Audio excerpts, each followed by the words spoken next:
Bonjour et bienvenue, voici notre tour d'horizon économique, géopolitique et boursier. Nous sommes le lundi 4 mars pour comprendre comment tourne la planète finance.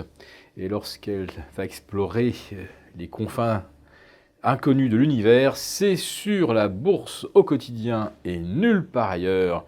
Et l'épisode du jour s'intitulera « Bienvenue en Terra Incognita ». Oui, bienvenue dans ce monde nouveau de scénarios boursiers inconnus, notamment 10 semaines de hausse consécutive et une 11e qui semble bien partie puisque le CAC 40 et les places européennes attaquent cette seconde séance du mois de mars par un gap à la hausse. Autrement dit, on n'avait pas assez progressé au cours des 9 dernières semaines, on avait perdu du temps, alors il faut le rattraper, d'où ce gap haussier. Alors, je plaisante, il n'y a rien à rattraper puisque le CAC 40 fait jeu égal avec le Dow Jones et le S&P 500 à plus 11,5% depuis le 1er janvier. Oui, c'est réconfortant de constater que le CAC 40 fait aussi bien que les indices américains. Ce qui est peut-être un petit peu plus singulier, c'est que le CAC 40 aligne en fait 8 semaines de hausse sur 9, mais sans aucun retracement. Et là, on commence à rentrer dans des scénarios qu'on n'a jamais observés. À Wall Street, 10 semaines de hausse consécutive pour le Nasdaq, ça, c'est de la terra incognita. Mais il y a encore mieux. Nous observons depuis le 24 décembre dernier la plus profonde et plus rapide décrue de l'indice VIX qui mesure le stress sur les marchés, le plus rapide et le plus profond de l'histoire des marchés. Et en ce qui concerne le S&P que j'évoquais il y a quelques instants, il enregistre également sa meilleure entame d'année depuis 1987. Et pour retrouver ensuite trace d'une série haussière de 9 semaines sur 10 sans aucun retracement et une série de plus de 40 séances au-dessus de la moyenne à 10 jours, il faut remonter exactement en 1969. Autrement dit, nous sommes en train d'assister à un scénario qu'on n'a jamais observé depuis 50 ans. Et les marchés en 1969 n'avaient strictement rien à voir avec ce qu'ils sont aujourd'hui, puisqu'à l'époque, tout se faisait à la criée. Et les marchés représentaient le 20e du volume aujourd'hui.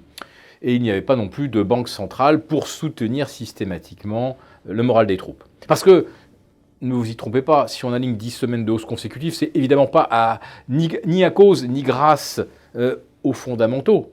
Non, c'est grâce à de mauvais fondamentaux que nous avons des banques centrales qui changent de discours, qui deviennent beaucoup plus accommodantes.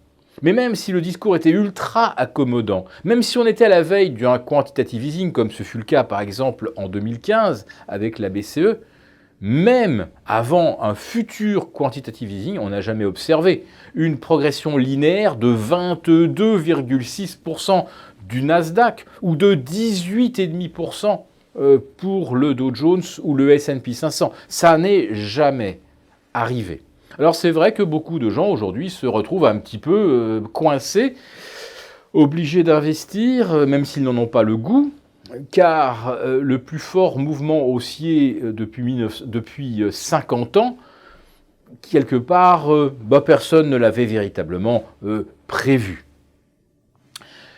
En ce qui concerne le tableau, la toile de fond macroéconomique, vous le savez, les choses vont mal. Et vendredi, nous avons même assisté à quelque chose d'assez extraordinaire, puisqu'il y avait quand même la bagatelle de 5 indices macro vendredi aux États-Unis, et les 5 sur 5 ont été mauvais.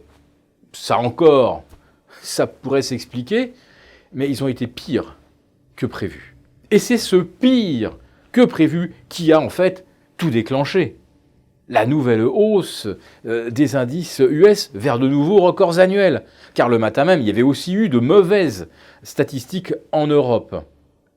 Mauvaises statistiques qui avaient là aussi dopé l'évolution du CAC, du DAX et de l'Eurostoxx. Alors, le CAC 40, où en sommes-nous maintenant? Eh bien, à plus 16,5% depuis le plancher du 27 décembre dernier.